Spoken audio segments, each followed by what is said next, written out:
آج میں اور آپ اگر یہ بات سمجھ لیں کہ یہ دعوت اللہ کا کام 2 آدمی کر رہے ہیں 10 50 کر رہے ہیں 100 مگر کس کی جانب سے ہے؟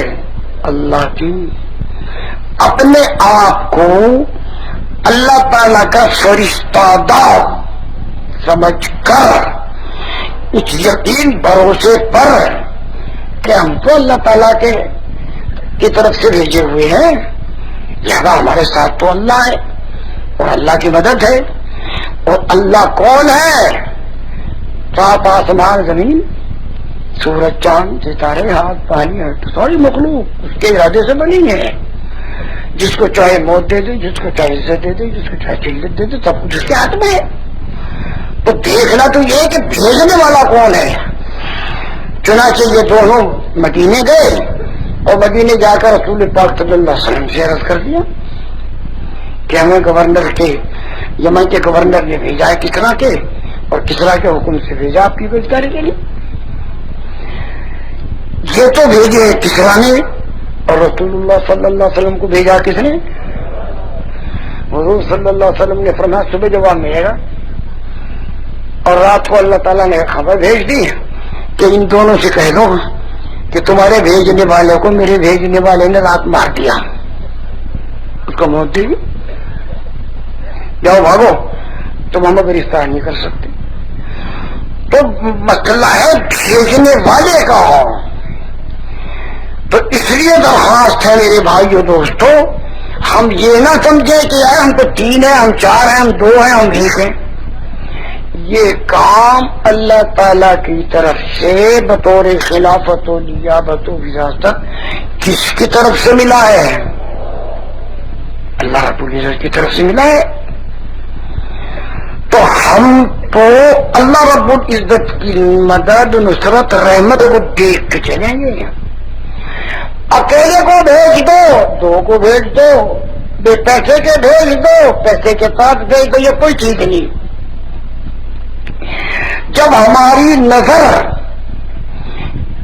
اللہ تعالی سے نہ ہٹے اور دلوں میں یہ چیز اتری ہوئی ہو کہ ہمیں اللہ تعالیٰ بھیج رہے ہیں اور ہم اللہ تعالیٰ کا پیغام دے کے جا رہے ہیں اور اللہ تعالیٰ کی طرف سے فرشتہ ہیں، نہ آپ کو شیر کچھ کہے گا، نہ بھیڑیا، نہ سمندر کچھ کہے گا، نہ بندر، نہ تم کوئی چیز مخلوق تمہیں کچھ نہیں کہہ سکتی، تم اللہ کے فرشتہ ہو. میرے بھائیو دوستو، اس پر آئے، اس پر لائے، اس کی دعوت چلائیں.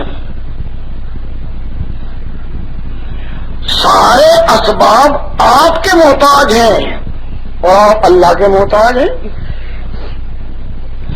آپ تو غیر اللہ سے ہونے کو دل سے نکال دو. زمین ہو، آسمان، سورج ہو، چاند، ہوا ہو، آگ، پانی، مٹی، ترن فرشتے، جنات، انسان، یہ تو اللہ کے مخلوق ہے، یہ تو اللہ کے بندے ہیں.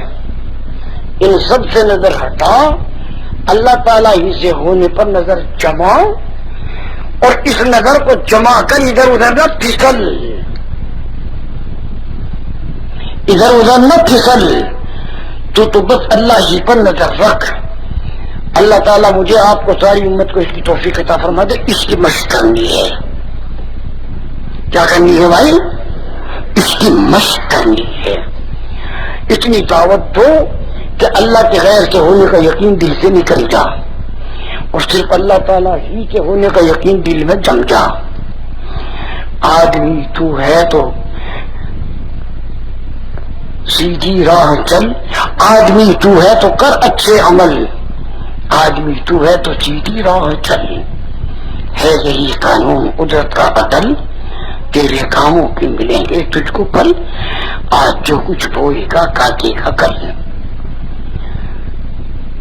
دھیان تیرے دل میں یہ جمنے نہ پائے، جڑ برائی کی کہیں جمنے نہ پائے. ہم کہے دیتے ہیں دیکھ ابھی سمبل، تیرے کاموں کی ملیں گے تجھ کو پل.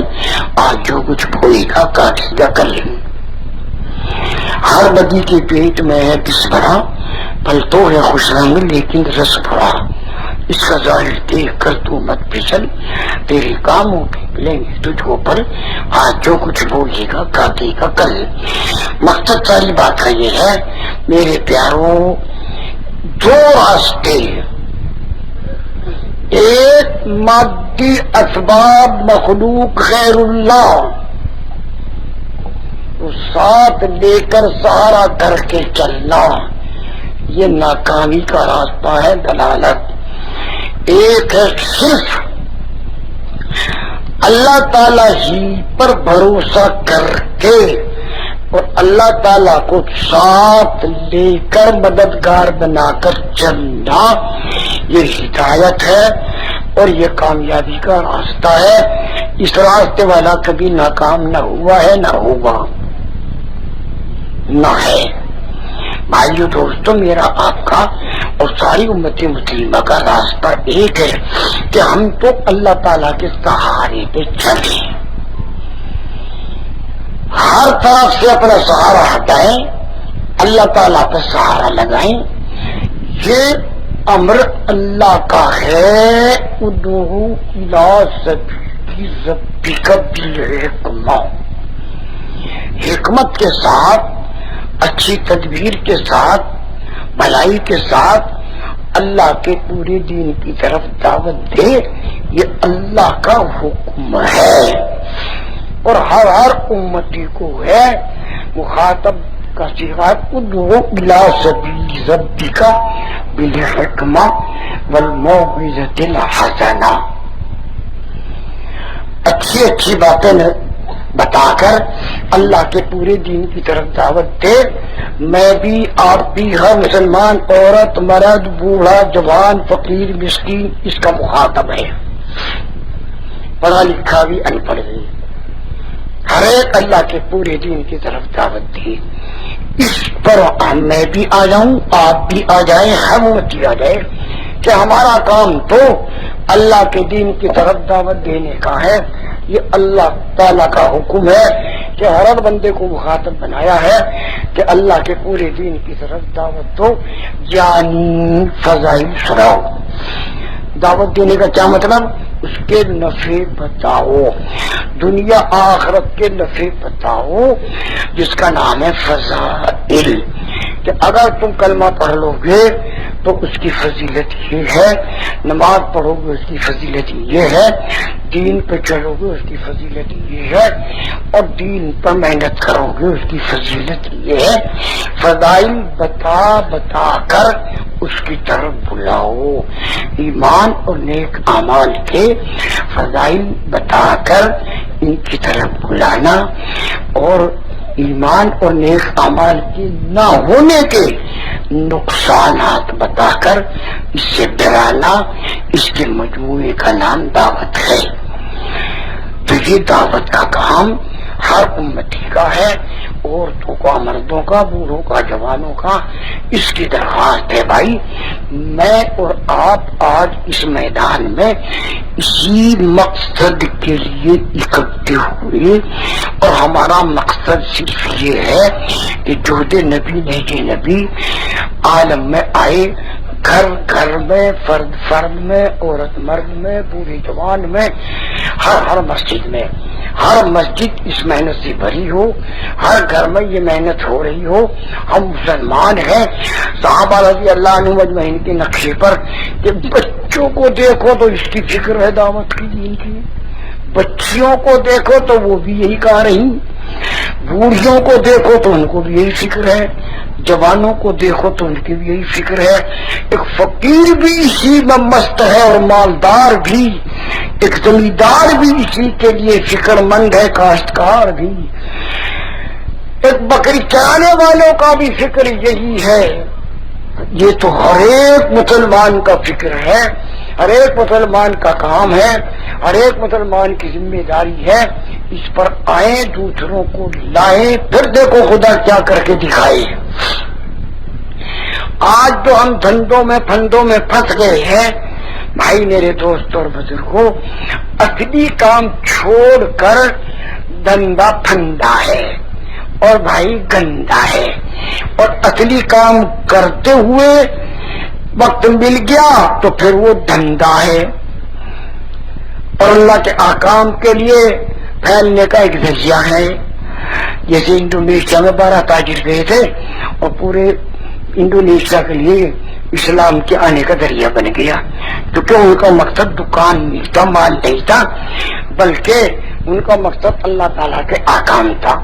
تو جو اللہ تعالیٰ کے احکام کو پیغمبر علیہ السلام کے طریقے پر اللہ کی رضا کے لیے مقصد بنائے گا تو پھر اس کے تو اسلام پھیلے گا، چاہے وہ دنیا کا دھندا ہو چاہے دھندا ہو، اس سے اسلام پھیلے گا۔ اس لیے درخواست ہے کہ اللہ تعالیٰ مجھے آپ کو سب کو آج سے اس کے لیے فیصلہ ہم کر لیں کہ بھائی ہم تو مسلمان ہیں، ہم تو خاتم الانبیاء علیہ الصلوۃ والسلام کے امتی ہیں، ہمارا کام تو رسول اللہ صلی اللہ علیہ وسلم والا کام ہے، ہمارا مقصد تو رسول اللہ صلی اللہ علیہ وسلم والا مقصد ہے، ہمارا فکر تو رسول اللہ صلی اللہ علیہ وسلم والا فکر ہے، مقصد ہمارا ایک، فکر ہمارا ایک، محنت ہماری ایک، نہج ہمارا ایک، امت بھی ایک، اور وہ یہ ہے کہ یہ امت رسول اللہ صلی اللہ علیہ وسلم کی نائب ہے، اللہ تعالیٰ کے خلیفہ ہے، اس کا کام ہی خلافت و نیابت کا ہے اور اللہ کی کتاب کی وراثت کا ہے۔ اس پر تو آ جائے امت مقصد بنا کر، اصل حیثیت سمجھ کر، اصل ذمہ دار بن کر۔ باقی رہا کھانا کھانا، یہ تو لپیٹ کی چیز ہے۔ کاہے کی چیز ہے بھائی؟ لپیٹ کی سلمٹوں کی چیز ہے۔ تو اس کے لیے درخواست ہے میرے بھائیوں دوستوں کہ اللہ تعالیٰ مجھے آپ کو پوری امت کو قیامت تک کی نسلوں کو اس کے لیے قبول فرما لے۔ قبولیت کی دعا مانگے، اپنی بھی قبولیت کی مانگیں، پوری امت کی قبولیت کی مانگیں، اور کام کی قبولیت کی دعا مانگیں، اور دعا مانگ کر نفلیں پڑھ کر ہر عمل میں خود لگے اور سارے عالم کو لگائیں۔ یہ جو ہے نا جی 4 مہینے مبارک ہو، چلہ مبارک ہو، 7 ماہ مبارک ہو، مگر یہ ابھی اصل نہیں ہے، یہ تو اصل تک پہنچنے کا راستہ ہے کہ 7 مہینے میں اتنی دعوت دے اور اس طرح محنت کرے کہ اصل کو پہچان لے،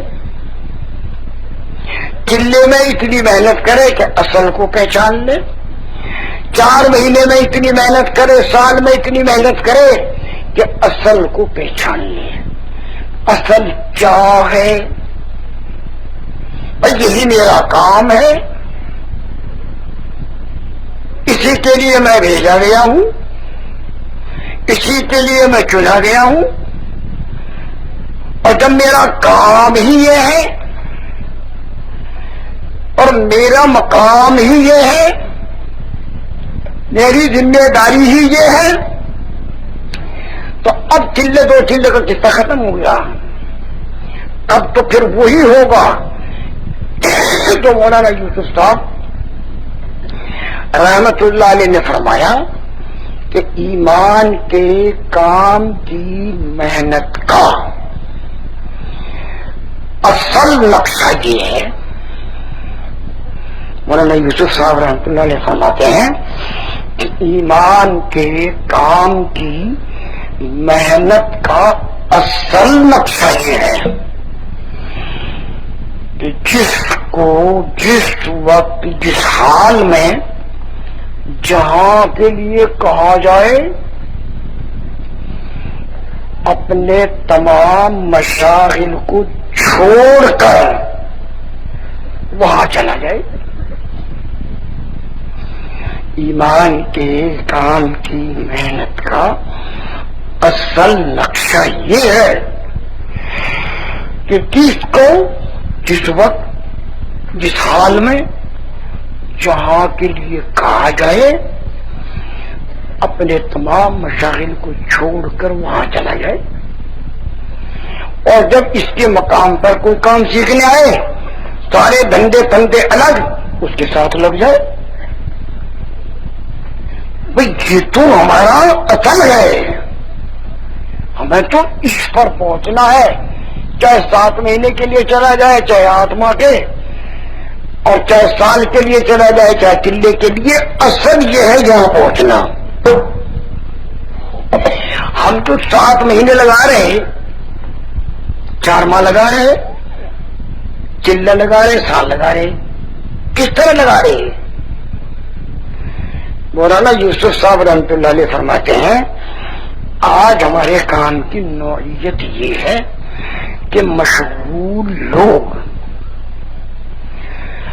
تھوڑا وقت اپنی مشغولیتوں سے نکال کر اس طرح تبلیغ کو دے رہے ہیں کہ ان کے مشاغل میں فرق نہ پڑے. آج ہمارے کام کی عمومی نوعیت یہ ہے، تو اس سے تو ہم عقل پر کبھی بھی نہیں پہنچ سکتے، اٹکے ہی رہیں گے. جب مشاغل میں فرق نہ پڑے تو مشاغل تو اثر ہو گئے نہ، دین پر اثر نہ آئے، دین میں کمی باقی نہ رہ جائے، دین کے کام میں کوئی نقصان نہ آئے. یہ تو ہے اصل. ہمارے دھندے پھندے جان قربان ہو جائے، بڑا سستا مسئلہ ہے، جان قربان ہو کر دین زندہ ہو جائے. مسلمان کی جان یہ تو اسلام پر قربان، یہ بچانے کے لیے نہیں، دھندے کی تو کوئی حیثیت ہی نہیں.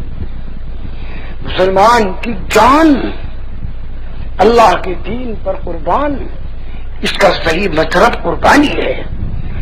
رسول اللہ صلی اللہ علیہ وسلم ارشاد فرماتے ہیں کہ اے اللہ، میں تیرے دین کے لیے قتل کر دیا جاؤں، پھر زندہ کیا جاؤں، پھر قتل کیا جاؤں، پھر زندہ کیا جاؤں، پھر قتل کیا جاؤں. تو ہمارا تو جان کا قربان ہونا یہ ہے اصل اسلام پر. ہم جان کے قربان کرنے کی سوچیں، بلکہ اس کے لیے عزم کر کے اللہ سے قبولیت مانگیں. سوچنے ہی کا مسئلہ نہیں، صرف ہر مسلمان اس پر آ جائے تو اسلام پر میری جان قربان ہو جائے. پیسے ٹکے دندوں کا تو کوئی مسئلہ ہی نہیں ہے. تو میرے پیاروں، میرے دوستوں، میرے بزرگوں، اس کو مانگو اللہ میں سے اور اس کا عزم کرو کہ ہماری جان اسلام پر خرچ ہونے کے لیے ہے. ہم تو مسلمان ہیں، ہماری جان کا مصرف اسلام ہے. یہ زمیندارا، دکانداری، گھوڑے گدھے خرید فروخت یہ ہماری جان کا اصل مصرف نہیں ہے. یہ تو فضول وقت کے اندر ہے. ہماری جان کے خرچ ہونے کی جگہ اللہ کا دین، اللہ کے احکام، اللہ کے دین پر قربان. دیکھو ہم ملت ابراہیمی پر ہیں، اور ملت ابراہیمی پر میں اکلوتے بیٹے کے گلے پر چھری رکھوائی، اور ایسے حال میں چھری رکھوائی کہ یہ اگر ذبح ہو گیا آئندہ کوئی توقع ہی نہیں. حاضرہ علیہ السلام سے تو ملنے کی اجازت نہیں تھی. سارا علیہ السلام تھی ہی بانجھ. ایک ہی بیٹا اکلوتا اسماعیل، گلے پہ چھری رکھ دو تو نسلی ذبح ہے. یہ ہے ملت ابراہیمی. ہم ملت ابراہیمی پر ہے علیہ الصلوۃ والسلام. تو ہمیں تو سب کچھ قربان کرنا ہے اور اللہ کے دین پر لگا دینا ہے، اور ہر حال میں لگا دینا ہے، سب کچھ مٹا دینا ہے. اس پر آنا ہے، دوسروں کو لانا ہے، قیامت تک کا نقشہ خدا سے منظور کرانا ہے. کہ بھائی اس کے لیے تیار ہیں؟ بس ہماری درخواست یہ ہے کہ بھائی میرے لیے بھی مانگ لو، اپنے لیے بھی مانگ لو، اور دو دو کی جوڑیاں بنا کے کھڑے ہو جاؤ کہ بھائی ہم تو تیار ہیں اس کے لیے،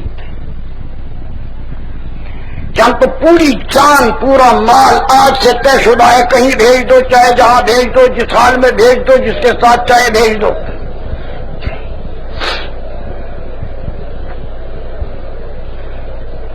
بھائی اپنی تشکیلیں خود ہی کرانی ہوں گی، آپ تشکیل والوں کا انتظار نہ کرنا۔ مورخت 14 مارچ سن 2003 10 روزہ پرانے کے جوڑ میں مولانا جمشید صاحب بیان فرما رہے تھے۔ تیار کردہ علمی کیسٹ گھر، کیسٹ اور سی ڈی ملنے کا پتہ نوٹ فرما لیں۔ علمی کیسٹ گھر، دکان نمبر 5، فاطمہ پلازا، نج تبلیغی مرکز، مدنی مسجد، تدلبی ایریا، کراچی۔ فون نمبر 63700813 یا علمی کیسٹ گھر، الفرقان مارکیٹ، بالمقابل جہانگیر پارک، مسجد صالح، دکان نمبر 4B، پریری اسٹریٹ، صدر، کراچی۔ Phone number 72370887۔ اب مولانا جمشید صاحب کا بیان رائے اجتماع سن 2002 کا سماعت فرمائیں۔ معاویہ کو لکھتا ہوں اور ان کا ساتھ دے کر حضرت علی کو ہرا دو، تو وزیر تھا سمجھدار، وزیر نے کہا کہ یہ ملکی لڑائی نہیں، یہ دونوں کے دونوں دین پر لڑ رہے ہیں، یہ دونوں کے دونوں کہے پر لڑ رہے؟ یہ دین پر لڑ رہے ہیں، لہذا تم کامیاب نہیں ہو سکتے۔ تو ہرقل کے دماغ ہی میں نہ بات آوے کہ دین پہ کیسے لڑ رہے۔ وزیر سمجھدار تھا، وہ سمجھ گیا کہ ان کی تو لڑائی دین کی وجہ سے ہو رہی، وہ کہہ رہا یہ دین ہے، وہ کہے یہ دین ہے، اس پہ لڑ رہے۔ ملک کی لڑائی نہیں تھی، حضرت معاویہ حضرت علی کی لڑائی ملک کی تھی ہی نہیں، اور صحابہ میں کہیں بھی ملک پر جنگ نہیں ہوئی، آپس میں دین پہ ہوئی۔ جب حضرت عائشہ رضی اللہ تعالیٰ عنہ کے کان میں یہ حدیث پہنچی، حالانکہ لشکر لے کے جا رہی، کہ حضور نے یہ فرمایا ہے کہ عائشہ تیری لڑائی ہوگی علی سے اور علی حق پر ہوں گے، اوہو حدیث یاد آ گئی، فوراً لشکر کو واپس لے آئی۔ وہاں یہ مسئلہ ہی نہیں کہ جب ہماری دونوں کی لڑائی شروع ہو گئی تو کچھ بھی ہو، نہ نہ نہ نہ نہ، جب ان کے سامنے حدیث آئی فوراً واپس چلی گئی۔ اور کمال ہے، جب دونوں لشکر حضرت عائشہ رضی اللہ تعالیٰ عنہ کا لشکر اور حضرت علی کا لشکر لڑتے تھے تو لڑائی ہو رہی، اور آگے نماز کا وقت، اعلان ہو گیا بھائی نماز پڑھو، تو نماز یہ بھی پڑھتے تھے وہ بھی پڑھتے تھے۔ ایسے ہی حضرت معاویہ رضی اللہ تعالیٰ عنہ حضرت علی جب نماز کا وقت ہوتا تھا تو یہ بھی لشکر نماز پڑھ رہا وہ بھی پڑھ رہا، چھوڑ دو بھائی لڑائی، اب نماز کا وقت آ جا، بہت اذان ہو گئی، حضرت معاویہ کا لشکر بھی نماز پڑھ رہا اور حضرت علی کا لشکر بھی نماز پڑھ رہا، اور حضرت علی کے سپاہی نہ حضرت معاویہ کے سپاہی وہ حضرت علی کے پیچھے نماز پڑھ رہے، جا گئے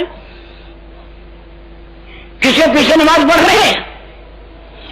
حضرت معاویہ رضی اللہ تعالیٰ عنہ کے سپاہی اور لشکر والے نماز کہاں پڑھ رہے؟ حضرت علی کے پیچھے۔ اور جب کھانے کا وقت آیا تو حضرت معاویہ کے دسترخوان پر حضرت علی کے لشکری کھا رہے، اور جب لڑنے کا وقت آیا تو لڑ رہے دونوں۔ تو کسی نے کہا بھائی عجیب بات ہے، نماز تو تم پڑھو علی کے پیچھے اور کھانا کھاؤ حضرت معاویہ کے دسترخوان پر، یہ عجیب لڑائی تمہاری۔ انہوں نے کہا بھائی بات یہ ہے، دیکھو کھانا تو مزیدار ہے حضرت معاویہ کے دسترخوان کا، اور بھائی نماز بڑھیا ہے حضرت علی کے پیچھے، یہ ہو رہی جنگ بھائی۔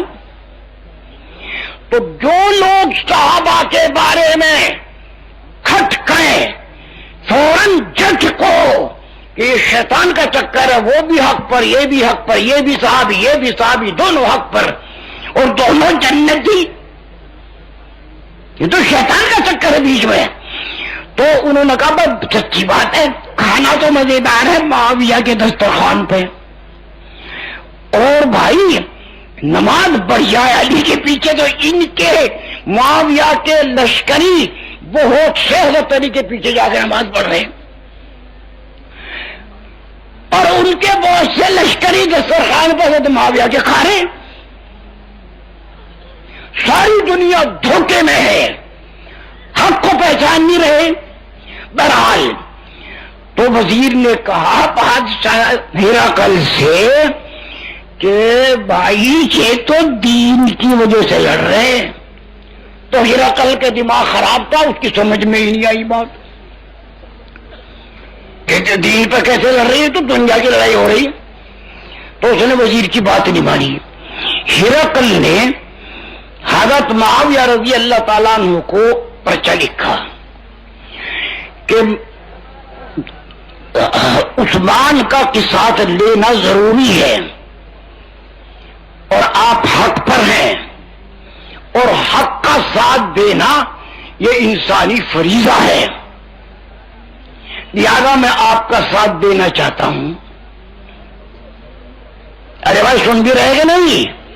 اللہ ہمیں ہر موقع کے شیطان کے چکر سے بچا دے. تو حضرت معاویہ لکھ رہے ہیں جبکہ حضرت علی سے لڑائی ہو رہی، لکھ رہے کیا لکھ رہے؟ او روم کے کتے. یہ کون لکھ رہا؟ حضرت معاویہ رضی اللہ تعالیٰ عنہ کے. او روم کے کتے، میں تیری چال کو خوب سمجھتا ہوں. اگر تو نے حضرت علی کی طرف قدم بڑھایا تو معاویہ کی تلوار تیرا سر توڑ دے گی. یہ ہیں صحابہ. کیا سمجھ رہے؟ لکھ رہے ہیں حضرت معاویہ رضی اللہ تعالیٰ عنہ اس موقع پر جبکہ وہ چاہتا ہے کہ میں اپنا لشکر لے کے تمہارے ساتھ ہو جاؤں اور ہم دونوں مل کر حضرت علی کو ہرا دیں. تو معاویہ رضی اللہ تعالیٰ عنہ لکھ رہے او روم کے کتے، میں تیری چال کو خوب سمجھتا ہوں. اگر تو نے علی کی طرف قدم بڑھایا تو معاویہ کی تلوار تیرا سر توڑ دے گی. سمجھ رہی بات؟ تو اس لیے وہ تو حق پر بات چلتی ہے ان کی، وہ دنیاوی لڑائی پر قیاس ہی نہیں کرنا چاہیے. صحابہ کے کسی اختلاف کو، صحابہ رضی اللہ عنہ مجمعین کی کسی لڑائی کو، صحابہ رضی اللہ عنہ کی کسی جنگ کو آپس کی کبھی ہرگز نہیں شیطان کے چکر میں آنا چاہیے کہ وہ دنیا پہ لڑے. کبھی شیطان کے چکر میں نہیں آنا چاہیے کہ وہ ملک پہ لڑے. ان کی ملک کی لڑائی ہے ہی نہیں، وہ تو دین پہ لڑ رہے. تب ہرقل کی آنکھ کھلی کہ اب پتہ چلا کہ واقعی وہ تو دین پہ لڑ رہے ہیں، دنیا کی لڑائی نہیں ہے.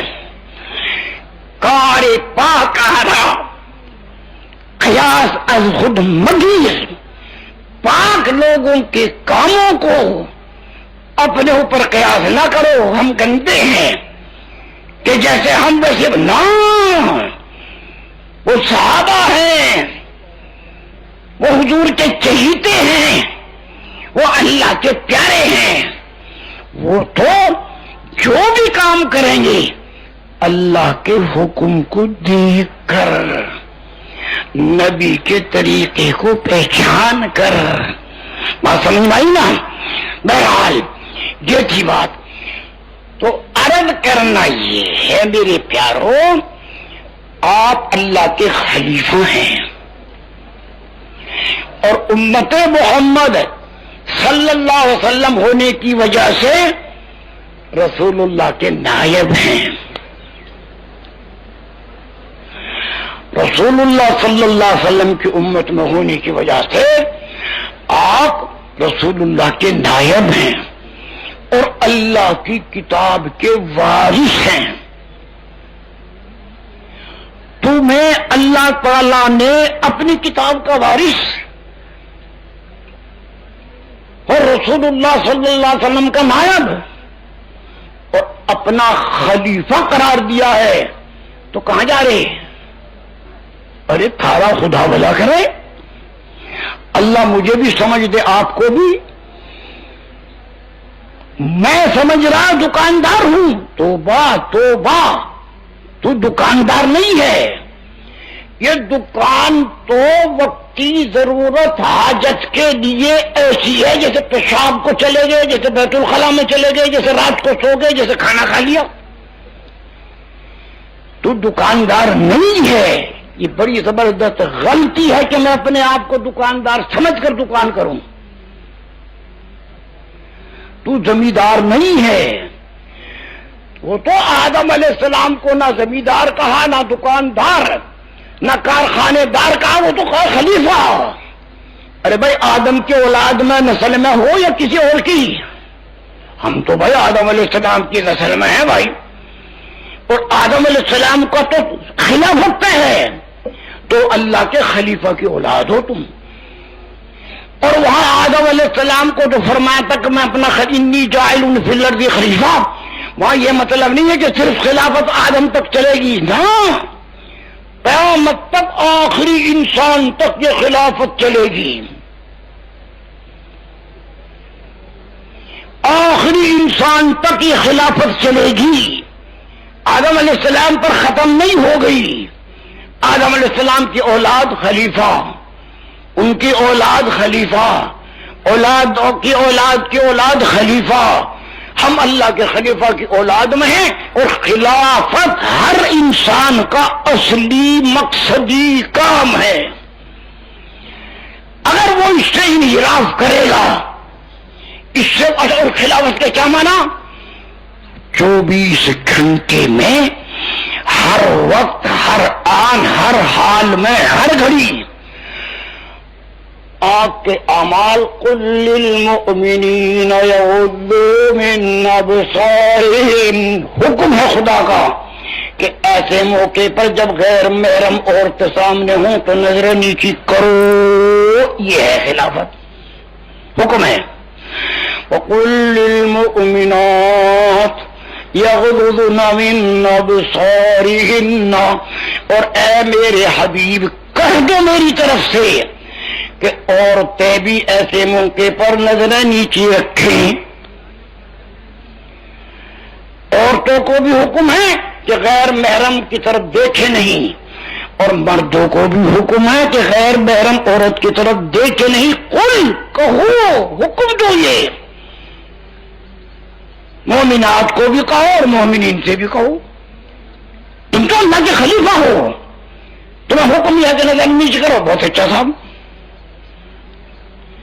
تمہارا تو ہر آنکھ کا عمل خلافت کی حیثیت سے، کان کا عمل خلافت کی حیثیت سے، زبان کا عمل اللہ کی خلافت کی حیثیت سے، اور رسول اللہ صلی اللہ علیہ وسلم کے امتی ہونے سے نیابت، تم رسول اللہ صلی اللہ علیہ وسلم کی امت میں ہو، نائب ہو، ان کے خلیفت ہو، اور اللہ کے خلیفہ ہو، اور اللہ کی کتاب ایک جو نازل ہوگی قرآن پاک، قیامت تک یہی چلے گی، اس کے وارث ہو، اللہ کی کتاب کے وارث ہو، تو تمہیں تو اس وراثت کو سنبھالنا ہے، اس وراثت پر چلنا ہے، اس وراثت کو دیکھنا ہے کہ کام بعد میں کرو، پہلے حکم معلوم کرو، کام بعد میں کرو، پہلے سنت معلوم کرو۔ دھوبی صاحب تو اللہ کا خلیفہ ہے، پہلے اللہ کے احکام معلوم کر، پھر کپڑے دھو۔ درزی صاحب تو اللہ کا خلیفہ ہے، پہلے اللہ کے احکام سیکھ اور اس کے بعد میں درزی کا کام کر۔ او بھائی میرے پیارے مزدور، تو اللہ کا خلیفہ ہے، تو اپنے آپ کو ایسا نہ سمجھ، پہلے اللہ کے احکام معلوم کر، اور اللہ کے خلیفہ ہونے کی حیثیت سے حضور کی سنت ادا کر، اور اس سنت اور حکم کے مطابق مزدوری کی اجازت ہے۔ اگر تو حکموں کو نہیں سیکھے گا اور سنت کو نہیں سیکھے گا تو نے خلافت سے اپنے آپ کو گرا دیا، خطرہ ہے رانے درگاہ نہ ہو جا۔ او بھائی زمیندار صاحب، او مسلمان بھائی زمیندار، تو اللہ کا خلیفہ ہے، زمیندارے کے بارے میں پہلے اللہ کے حکموں کو سیکھ اور نبی علیہ السلام کی سنتوں کو سیکھ اور اللہ کا خلیفہ بن کر کھیت کر، پھر کیا ہوگا تیرے کھیت میں؟ لا الہ الا اللہ، لا الہ الا اللہ۔ علا بن حضرمی رضی اللہ تعالیٰ عنہ سمندر پر پہنچے اور گورنر بحرین کا بھاگ رہا، تو علا بن حضرمی رضی اللہ تعالیٰ عنہ نے کہا بھائی دیر ہو جائے گی، اگر ہم کشتیوں میں بیٹھ کے چلے تو بھائی لگ جائے گی دیر، اور وہ جائے گا بھاگ تو اللہ کا پیغام تو نہ پہنچا سکے ہم اس کو، تو کیا کریں پھر؟ یہ لشکر کس کا؟ اللہ کا۔ کام کس کے جا رہا؟ اللہ کے۔ بھیجنے والے کون ہیں؟ اللہ کے رسول۔ اچھا یہ بتاؤ یہ سمندر کس کا ہے؟ ارے بھائی کس کا ہے؟ لشکر بھی اللہ کا، کام بھی جا رہا ہے اللہ کے، اور سمندر بھی اللہ کا۔ یہ ہے تو علا بن حضرمی رضی اللہ تعالیٰ عنہ نے سارے لشکر کو حکم دیا کہ سموا اللہ واقتحموا، بسم اللہ پڑھو اور سمندر کے اوپر کو چلو۔ بسم اللہ پڑھو، کہاں چلو؟ کیونکہ اگر بیٹھے کشتی میں تو دیر لگ جائے گی، اور جس مقصد کے لیے جا رہے وہ فوت ہو جائے گا، ہم اس کو نہیں پہنچا سکیں۔ تو صاف حکم دیا سمندر اللہ کا ہے، ہم اللہ کے۔ اولئک حزب اللہ، یہ اللہ کی جماعت ہے، اور سمندر بھی اللہ کا۔ سموا اللہ واقتحموا، یہ ہے اس امت کا مقام، اس امت کا مقام یہ ہے، خلافت کا مقام یہ ہے، نیابت کا مقام یہ ہے کہ یہ ساری چیزیں تمہارے تابع ہیں۔ الم ترو، آنکھ کھول کر نہیں دیکھ رہے؟ آسمان، زمین اور جو کچھ ان کے درمیان، چاہے سمندر ہو، چاہے پانی، آگ ہو، چاہے پتھر لگ کر، سخر لکم، اللہ تعالیٰ نے تمہارے تابع کر دیا، یہ تو تمہارے تابع ہے، تمہارے لیے مسخر ہے۔ تو ان کے دل میں آیات اور ساری آیات ان کے سامنے ہیں، تو علا بن حضرمی رضی اللہ تعالیٰ نے صاف حکم دے دیا کہ سموا اللہ واقتحموا، بسم اللہ پڑھو، چلے آگے اوپر کو چلو، کیا ہمیں جلدی جانا ہے۔ ابو ہریرہ رضی اللہ تعالیٰ عنہ روایت کرتے ہیں فَسَمَّيْنَاهُ، ہم سب نے بسم اللہ پڑھی بھائی، وَاقْتَحَمْنَا، اور سمندر پر چل پڑے، وَمَا بَلَّ الْمَاءُ أَسْفَلَ خِفَافِ إِبِلِنَا، اور سمندر کے پانی نے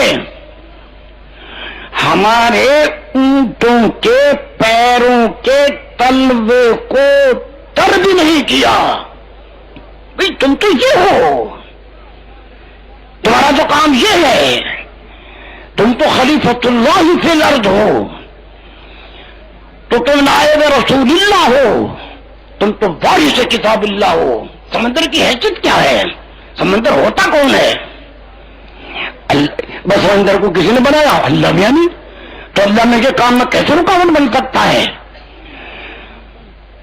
سب اللہ تعالیٰ مجھے، آپ کو، پوری امت کو یہ حقیقت عطا فرما دے، ہم جو ادھر ادھر بھٹک گئے، کوئی پیسے کو دیکھ کے چل رہا اور تیرا خدا بلا کرے، خدا تیرے ساتھ ہے۔ جب موسیٰ علیہ السلام اور ہارون علیہ السلام کو حکم ہوا کہ جاؤ اس فرعون کو سمجھاؤ، انہوں طغا، یہ سرکشی پر اترا ہوا ہے، تو موسیٰ علیہ السلام نے کہا کہ اللہ میاں، میں فقیر، میرا